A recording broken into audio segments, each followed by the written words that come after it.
खामोशी का बोझ। रात के 11 बज चुके थे। पूरा घर गहरी नींद में था। बस रसोई से आती धीमी सी छन-छन की आवाज़ उस सन्नाटे को तोड़ रही थी। टेबल पर आधी भरी थाली रखी थी। सब्जी ठंडी हो चुकी थी, रोटी सख्त, और उसके पास बैठी आना चुपचाप थाली को देख रही थी। उसकी आंखों में नींद नहीं, बस थकावट और नमी थी। दरवाजे के पार से किसी ने झाँका, पर उसे देखने वाला कोई नहीं था। सुबह के 5 बजते ही घर के बाकी लोग करवटें बदल रहे थे और आना रसोई में झाड़ू लगा रही थी। गैस पर दूध चढ़ चुका था, सास के लिए चाय बन रही थी, बच्चों के टिफिन में आलू पराठे जा रहे थे और पति समीर का शर्ट प्रेस हो रहा था। इतनी देर क्यों लगा दी? चाय ठंडी हो गई। सास के ये शब्द रोज की तरह कानों में पड़े। आना ने कुछ नहीं कहा, बस सिर झुकाकर दोबारा चाय बनाई, जैसे उसने अपनी जुबान भी किसी अलमारी में बंद कर दी हो। समीर ऑफिस जाते वक्त बस इतना बोला, कपड़े ठीक से रख देना, मीटिंग है, देर हो जाएगी। ना अलविदा कहा, ना ध्यान रखना, बस चाबियाँ टेबल पर पटक दी और निकल गया। दोपहर तक पूरे घर की सूरज चमक रही थी, बस वह खुद फीकी पड़ गई थी। सास अपने कमर दर्द का रोना रो रही थी। ससुर टीवी पर समाचार देख रहे थे। बच्चे स्कूल में थे और वह खुद को दीवारों में टांग चुकी थी। थकान उसकी उंगलियों में उतर आई थी, पर फिर भी उसने सबके खाने की तैयारी की। जब खुद खाने बैठी तो सब्जी ठंडी और रोटी सूख चुकी थी। उसी वक्त दरवाजे की घंटी बजी। पड़ोसन माधुरी दीदी थी। अरे आना, तू तो दिन भर काम में घुसी रहती है, कभी अपने लिए भी वक्त निकाल लिया कर। आना ने मुस्कुराने की कोशिश की।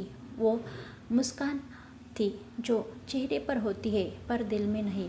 समय मेरे हिस्से में बस झाड़ू और बर्तन लिखे हैं दीदी, उसने धीरे से कहा। शाम को जब बच्चे लौटे तो उनके लिए दूध, स्नैक्स और होमवर्क का पहाड़ तैयार था। समीर आया तो फ़ोन पर किसी से हंसकर बात कर रहा था। आज ऑफिस में बहुत काम था, आना ने पूछा। वह बोला, हाँ, थक गया हो, और सीधा टीवी ऑन कर दिया। आना कुछ कहना चाहती थी। मैं भी थक गई हूँ समीर, पर उसने होठों को चुप कर दिया, क्योंकि उसे मालूम था उसके थकने का हक इस घर में किसी ने दिया ही नहीं। रात गहराने लगी। बच्चे सो चुके थे। सास ससुर अपने कमरे में। आना अभी भी रसोई में थी। गैस बंद कर रही थी, सिंक साफ कर रही थी, अगले दिन की सब्जी काट रही थी। अचानक उसका सिर चकराया। उसने दीवार का सहारा लिया। गला सूख गया था, आंखें भारी हो गई थी। वो कुर्सी पर बैठ गई और पता ही नहीं चला कब उसकी आग लग गई। रात के करीब 2 बजे समीर की नींद खुली। रसोई की लाइट जल रही थी। वह झुंझलाया, यह अभी तक क्या कर रही है? वो वहाँ गया तो देखा आना सिर झुकाए बैठी है, बिल्कुल स्थिर। अरे आना, सो गई क्या? कोई जवाब नहीं। वह वापस गया। उसका कंधा हिलाया। शरीर ठंडा था। समीर के हाथ से पानी का गिलास गिर पड़ा। वो घबरा गया, चिल्लाया, माँ, माँ। पूरा घर दौड़ा आया। डॉक्टर बुलाया गया, पर देर हो चुकी थी। डॉक्टर ने बस इतना कहा, शरीर पूरी तरह थक चुका था, शायद कई दिनों से बुखार में थी, पर आराम नहीं किया। समीर के कानों में जैसे किसी ने हथौड़ा मार दिया हो। वो बड़बड़ाने लगा, पर उसने तो कभी कहा ही नहीं कि वो बीमार है। डॉक्टर ने गहरी सांस ली। कहने के लिए सुनने वाला भी तो चाहिए था। सुबह सूरज निकला, पर उस घर में सन्नाटा था। रसोई की मेज पर वही आधी खाई हुई थाली रखी थी, ठंडी, सुनी और खामोश। सास अब चाय बनाते हुए रो रही थी। कभी सोचा ही नहीं था कि वो इतना कुछ झेल रही थी। बच्चे पूछ रहे थे, माँ कहाँ है? समीर बस चुप था। उसने उस थाली को देखा जहाँ अब किसी के हाथ की रोटी नहीं रखी जाएगी।